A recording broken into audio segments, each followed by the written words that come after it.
Quand on dit que dans la vie d'un homme, ton histoire te rattrape toujours, voici une vidéo que je vais vous présenter. C'est après ça que je vais vous dire pourquoi je présente cette vidéo aujourd'hui. Merci bien, on va suivre ensemble. Hein. Ça ne sera pas long. Terre de la CEDEAO au Niger. La Côte d'Ivoire engage un bataillon pour soutenir le président Bazoum. Les dirigeants de la Communauté économique des États de l'Afrique de l'Ouest, CEDEAO, se sont réunis à Abuja, au Nigeria, le 10 août 2023, dans le but de trouver une résolution à la crise qui secoue le Niger depuis plus d'une semaine. À l'issue du sommet, le président ivoirien Alassane Ouattara a annoncé que les chefs d'État de la région avaient décidé d'activer la force militaire en attente afin de rétablir le président Mohamed Bazoum dans ses fonctions. Lors d'une déclaration à la presse après le sommet, le président ivoirien a dévoilé que la CEDEAO avait exigé la libération du président Bazoum et son rétablissement dans ses fonctions présidentielles.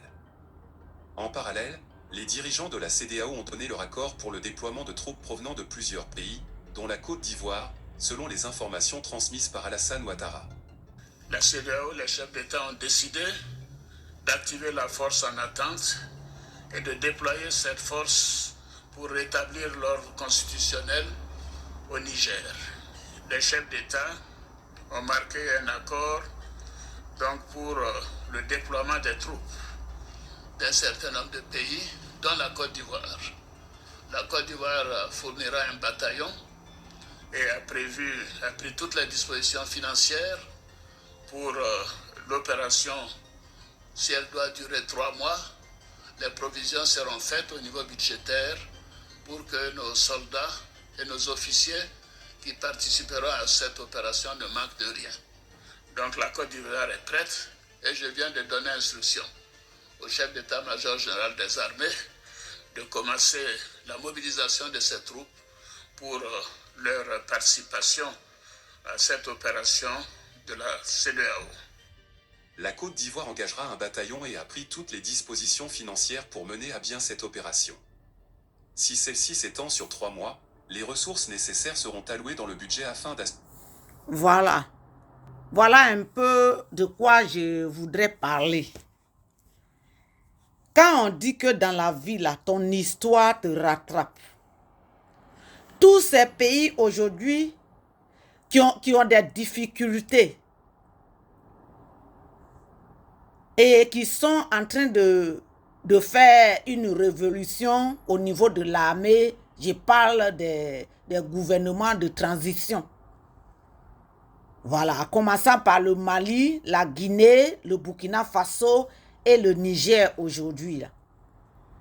Vous allez voir que dans la crise en Côte d'Ivoire, c'est là-bas, c'est eux tous là qui étaient impliqués dans l'affaire de la guerre en Côte d'Ivoire. Ce sont des peuples qui représentent des milliers de personnes en Côte d'Ivoire. Ce sont des peuples qui sont venus vivre en Côte d'Ivoire qu'on n'a jamais rejetés. On a grandi avec leurs enfants, d'autres même nous sommes partis à l'école avec, y compris le Sénégal. Mais c'est parce que les 4 là, je voudrais parler, je voulais toucher leur cas. Vous les présidents de transition là, vous avez vu? Vous avez trouvé que les Ivoiriens ne vous aiment pas? Vous avez trouvé que les Ivoiriens détestent, ils sont des xénophobes, des trucs comme ça. Donc vous avez pris vos frères pour les mettre dans l'armée de Dramane Ouattara pour venir assassiner les Ivoiriens. On a souffert de ça et on continue de souffrir de ça. Et aujourd'hui, ceux qui sont dans l'armée en Côte d'Ivoire, ce ne sont pas des Ivoiriens. Ceux qui portent les armes aujourd'hui en Côte d'Ivoire, ce ne sont pas les Ivoiriens. Ce sont les Guinéens, les Maliens, les Burkinabés, les Sénégalais, les gens du Niger, les gens du Togo, du Bénin, de Ghana, tout ça là, et puis du Libéria. C'est eux qui sont dedans. Je veux seulement citer. Vous avez vu Dramane Ouattara en train de parler l'argent qui ne peut même pas payer le salaire des fonctionnaires. Les gens n'arrivent pas à manger à leur faim là. Dramane Ouattara prend une décision d'aller arroser le peuple du Niger comme il a arrosé le peuple de Côte d'Ivoire. Et je m'adresse au président de transition, les 4 présidents de transition là, vos frères, y compris vos complicités, hein, les gens sont morts en Côte d'Ivoire. Les Ivoiriens ont été arrosés comme les grains de sel au bord de la mer. Voici vos frères que vous appelez les hommes d'âme qui ont déchiré toute la Côte d'Ivoire. Aujourd'hui, les voilà. C'est Draman Ouattara qui était Wari Faché, Wari Tigui. C'est Draman Ouattara que vous avez applaudi en Guinée, au Mali, au Burkina Faso, au Niger. Moi, je connais des amis qui sont de tous ces pays-là, avec lesquels j'ai vécu en Côte d'Ivoire, à Abidjan. Votre Draman Ouattara que vous avez soutenu dans la rébellion pour venir massacrer les Ivoiriens. Maliens même, ils aiment la Côte d'Ivoire, mais ils n'aiment pas les Ivoiriens. Ça, on le sait. Vous êtes aligné derrière celui que vous appelez votre grand frère. Votre grand frère. Que vous dites qu'il vous a sauvé de la xénophobie des Ivoiriens. Là. Le voilà aujourd'hui qui est en train de prendre les armes contre vous. Vous-même. Je parle des Guinéens, des Maliens, des Burkinabés, des Nigériens. Vous voilà devant votre propre grand frère, celui que celui qui nous a divisés pour régner. Celui qui a fait qu'aujourd'hui l'Ivoirien ne veut pas vous voir parce que vous avez détruit les Ivoiriens. Sans raison là.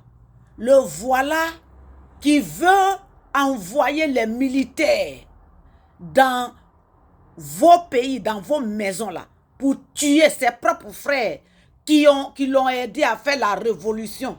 C'est-à-dire que la rébellion en Côte d'Ivoire là, les gens du Niger sont dedans. Vous savez que ce que je dis est vrai. Vos frères, votre grand frère que vous avez soutenu pour faire la rébellion contre la Côte d'Ivoire là, le voilà aujourd'hui qui est en train de faire une armée. Voilà, une armée contre vous-même, les gens du Niger. Il n'a pas terminé avec le Burkina Faso. Quand le jeune Ibrahim a pris le pouvoir, nous tous sommes convaincus comment Draman Ouattara s'est levé contre le jeune gens. Moi, je ne suis pas en train de faire la politique. Hein. Je vous dis toujours, quand il y a quelque chose que je vais dire, j'ai fini de dire et puis je suis tranquille. Voilà, si Ibrahim Traoré là, s'il n'avait pas fait attention, c'est que depuis longtemps, ils ont déjà coupé sa tête. Combien de terroristes que votre grand frère là a déversé sur le dos de Assimi Goïta? Combien de terroristes qu'ils ont gardés dans la forêt de la Guinée pour déstabiliser Doumbia? Et combien de légions qu'ils sont en train de déverser? Votre grand frère Draman Ouattara, il est en train de demander secours aux pays occidentaux et au Nigeria. Il n'a plus de sentiments. Il n'a plus de sentiments. Il ne vous connaît même plus comme ses frères. Et pour que je puisse terminer un peu mon message, vous avez vu que les Ivoiriens, que vous avez tué leurs enfants, vous avez éventré les femmes enceintes et puis enlevé bébé dans le ventre. Nous tous on sait ce qui s'est passé. Gbagbo Laurent qui était le xénophobe, celui qui était le raciste, qui n'aime pas voir les autres. Depuis que les problèmes politiques ont commencé au Mali avec Assimi Goïta, le peuple de Côte d'Ivoire est derrière vous. Nos leaders, comme le président Gbagbo, même quand il a quitté en prison, il ne pouvait même pas marcher. Il était derrière les combattants du Mali. On a vu notre soeur Puchéri Balé qui allait faire la prison à cause du Mali. On a vu nos leaders politiques qui sont morts parce qu'ils soutiennent le gouvernement de la transition du Mali, gouvernement de transition du Burkina Faso et du Niger. Vous avez détruit pour nous. Jusqu'à présent, ce que je voudrais dire ici, je voudrais m'adresser au président Assimi Goïta, au président Mamadi Doumbia, au président Traoré, Ibrahim Traoré et notre président qui vient d'être au pouvoir au Niger. Là. Moi, mon message est simple. Je m'adresse simplement à vous. Parce que nous, on vous a soutenu. Nous, on n'a rien fait. Vous êtes venus, ce que vous avez dit qu'on était mauvais là. Les gens qui étaient derrière ce drama Ouattara là, ce sont les mêmes occidentaux là qui veulent détruire chez vous. Mais nous, comme on a été déjà dedans, on a déjà vécu ça. Nos leaders sont obligés de venir vers vous pour vous dire que ce qui nous est arrivé là, voilà ça. Mais voici la stratégie. Vous avez vu que le président Laurent Gbagbo et sa femme, la première dame et Yves Gbagbo n'ont jamais abandonné votre combat. Jusqu'au jour d'aujourd'hui, Gbagbo est fatigué, sa femme est fatiguée, mais ils sont en train de vous donner des idées comment vous allez faire. Parce que ce sont les vrais panafricains, ce sont les vrais patriotes, ce sont les vrais démocrates. Maintenant, mon message que je veux vous donner, je veux m'adresser au président Assimi Goïta, au président Mamadi Doumbia, au président Ibrahim Traoré et au président Tchani. Tous vos frères, toutes vos sœurs qui sont dans la rébellion en Côte d'Ivoire, ceux qui donnent du poids à M. Draman Ouattara, tout pour continuer à massacrer le peuple ivoirien, là, je vous demande de trouver une solution afin que toute l'Afrique, ce n'est pas seulement l'Afrique de l'Ouest. Draman Ouattara est devenu un os dans la gorge des Africains.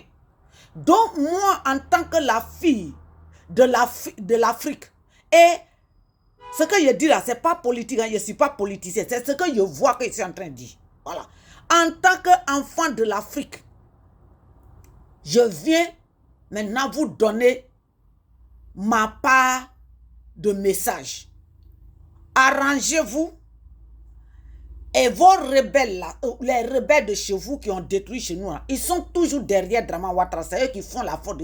Dites-leur d'enlever ce Draman Ouattara si on veut avoir la paix en Afrique. C'est pas seulement en Afrique de l'Ouest. Voilà, si on veut avoir la paix, parce qu'un homme qui a la conscience ne peut pas s'asseoir pour dire que lui, il veut envoyer les militaires dans son pays voisin. Et le pays qui lui a donné des rebelles pour venir prendre un pays qui ne l'appartient pas. Et aujourd'hui, ça c'est de l'ingratitude. Si vous voulez rester les bras croisés parce que vous n'aimez pas les Ivoiriens, vos gouvernements ne seront pas en paix. Vous pouvez avoir les armes de la Russie, de ceci, de cela. Mais il y a notre ennemi seul là, qui est là aujourd'hui, qui est devenu un tuyau par lequel l'eau sale passe pour arriver chez nous là. C'est Draman Ouattara. Donc, enlevez-le. Il a pris tout l'argent de la Côte d'Ivoire. Aujourd'hui, les Ivoiriens souffrent, ils n'ont pas de salaire. Les enfants ne vont plus à l'école.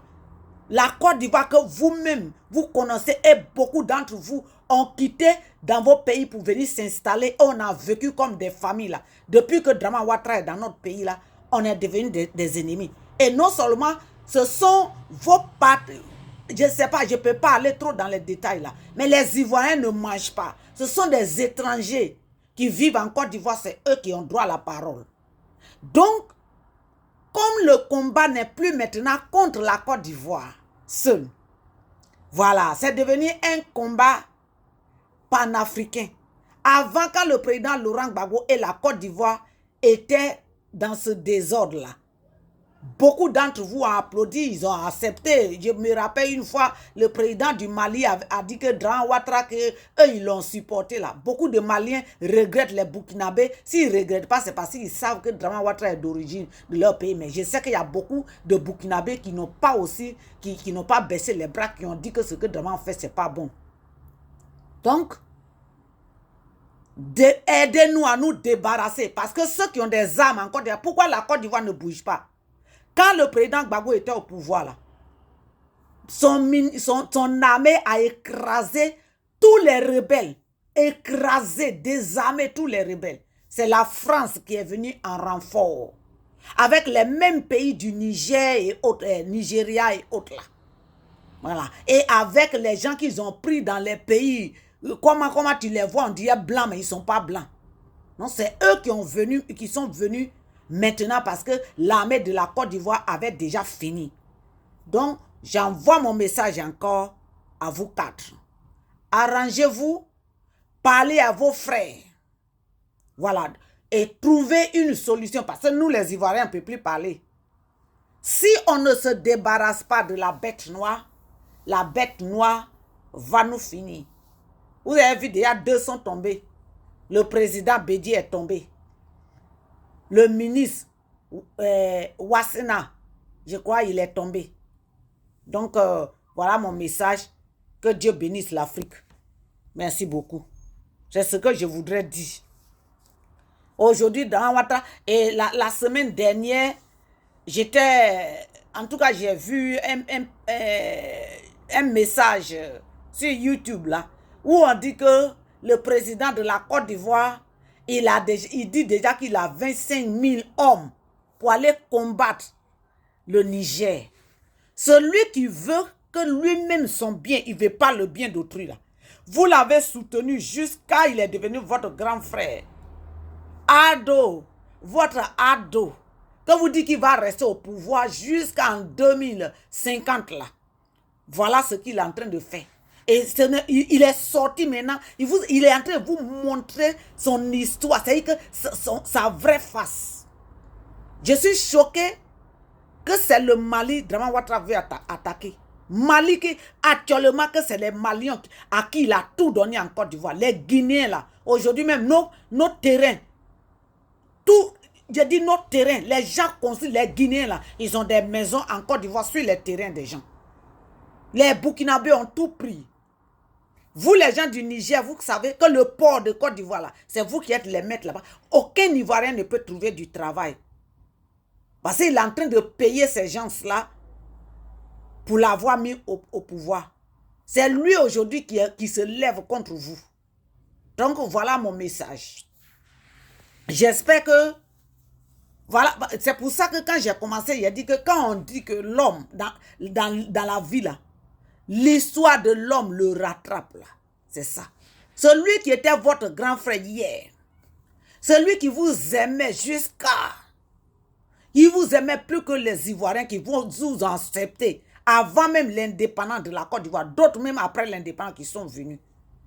Là, il est devenu le meilleur. Vous lui avez donné le pays qui ne l'appartient pas. Parce que si ça ne tenait qu'aux Ivoiriens là, Dran Ouattara ne peut même pas faire 3 jours là. Mais les armes de guerre là, Dran Ouattara dit il a 25 000 hommes.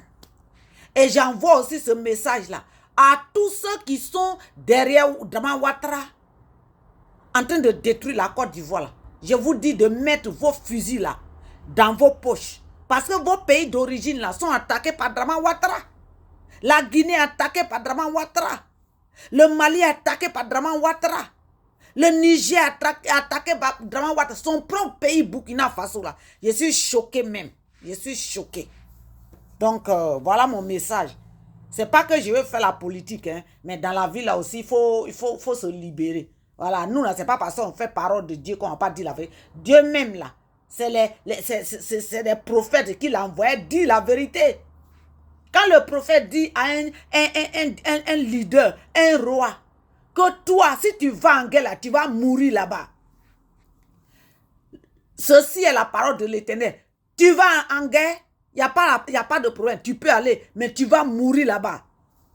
Et il veut s'entêter, quand il va, il meurt. Quand la parole de Dieu vient à son serviteur qui dit que le Seigneur dit va, il faut les poursuivre et prends tout. Tu vas, tu les poursuis, tu attrapes tout, tu saisis tout. Donc voilà, c'est votre message. Merci bien.